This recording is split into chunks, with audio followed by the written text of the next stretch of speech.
എന്നെ പോലെ senior citizen certificate കിട്ടാറായവർക്കോ അത് കിട്ടിയവർക്കോ വലിയ കാര്യമൊന്നുമില്ലാത്ത ഒരു ഇൻഫർമേഷനാണ്.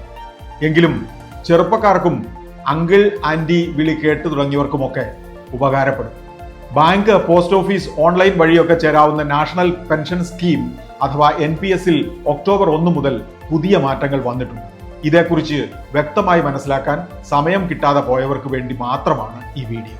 പെൻഷൻ ഫണ്ട് നിയന്ത്രണ വികസന അതോറിറ്റി മൾട്ടിപ്പിൾ സ്കീം ഫ്രെയിംവർക്ക് എന്ന MSF അവതരിപ്പിച്ചതോടെ നാഷണൽ പെൻഷൻ സ്കീം ഒരു പുതിയ ഘട്ടത്തിലേക്ക് കടന്നിരിക്കുകയാണ്. കോർപ്പറേറ്റ് ജീവനക്കാർ, പ്രൊഫഷണലുകൾ, സംരംഭകർ, സ്വയം തൊഴിലുകാർ, ഓൺലൈൻ സാധന വിതരണക്കാർ തുടങ്ങി സർക്കാർ ഇതര ഉപഭോക്താക്കളെ ലക്ഷ്യമിട്ടാണ് പുതിയ സ്കീം. അതിനൊത്ത് നിക്ഷേപത്തിന്റെ രീതികൾ വർദ്ധിച്ചിരിക്കുകയാണ്. ഒരു പാൻ ഉപയോഗിച്ച് ഒന്നിലധികം NPS സ്കീമുകളിൽ ചേരാം. മൾട്ടിപ്പിൾ സ്കീം ഫ്രെയിംവർക്കിന്റെ കീഴിൽ ഉപയോക്താക്കൾക്ക് റിസ്ക് കൂടുതലുള്ള പദ്ധതികൾ നിക്ഷേപത്തിന് തിരഞ്ഞെടുക്കാം. 100% ഓഹരി വിപണിയിൽ നിക്ഷേപിക്കാം. അതാണ് ഏറ്റവും ശ്രദ്ധേയമായ മാറ്റം. മിതമായ റിസ്ക് എടുക്കാനാണ് താല്പര്യമെങ്കിൽ അങ്ങനെയാകാം. റിസ്ക് കുറഞ്ഞ ഓപ്ഷനുകളും തിരഞ്ഞെടുക്കാം. ലോക്ക് ഇൻ പീരീഡിലും മാറ്റങ്ങളുണ്ട്. 60 വയസ്സാകുന്നതുവരെ കാത്തിരിക്കുകയൊന്നും വേണ്ട. കുറഞ്ഞത് 15 വർഷം കഴിഞ്ഞാൽ ഉപയോക്താക്കൾക്ക് പിന്മാറാം. പദ്ധതിയിൽ ഭേദഗതികൾ വരുത്താം. കുട്ടികളുടെ വിദ്യാഭ്യാസം, വീട് വാങ്ങൽ, നേരത്തെയുള്ള വിരമിക്കൽ തുടങ്ങിയ ലക്ഷ്യങ്ങൾ നിശ്ചയിച്ച് അതിനൊത്ത് തുക പിൻവലിക്കാം. 0.3% ഇതിനെ ചാർജ് പരിമിതപ്പെടുത്തിയിട്ടുണ്ട്. അത് അല്പം കൂടുതലാണെങ്കിലും ഫ്ലെക്സിബിലിറ്റി ഒരു നേട്ടം തന്നെയാണ്. എല്ലാവർക്കും വേണ്ടി ഒറ്റ സ്കീം എന്ന വിധത്തിൽ ഉപയോക്താവിന് ചോയ്സ് ഒന്നുമില്ലാത്ത നിക്ഷേപ പദ്ധതി എന്നതിൽ നിന്നാണ് ഫ്ലെക്സിബിളായ വിപണി നിയന്ത്രിതമായ ചുറ്റുപാടിലേക്ക് NPS മാറുന്നത്. ഉദാഹരണത്തിന് ചില ദീർഘകാല ഇക്വിറ്റി ഫണ്ട് മുഴുവനായി ഓഹരി വിപണിയിൽ നിക്ഷേപിക്കാം.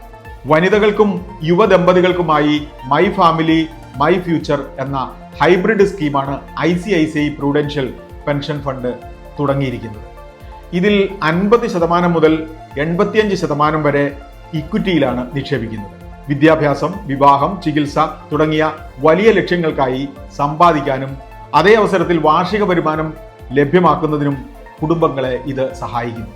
SBI, HDFC, Tata, axis, Kotak Mahindra എന്നിവയ്ക്കും ഇത്തരം പദ്ധതികളുണ്ട്. ഓഹരി വിപണിയിൽ കൂടുതൽ തുക നിക്ഷേപിക്കുന്നത് ചെറുപ്പക്കാരായ നിക്ഷേപകരെ കൂടുതലും ആകർഷിക്കുന്ന ഒരു ഫീച്ചറാണ്.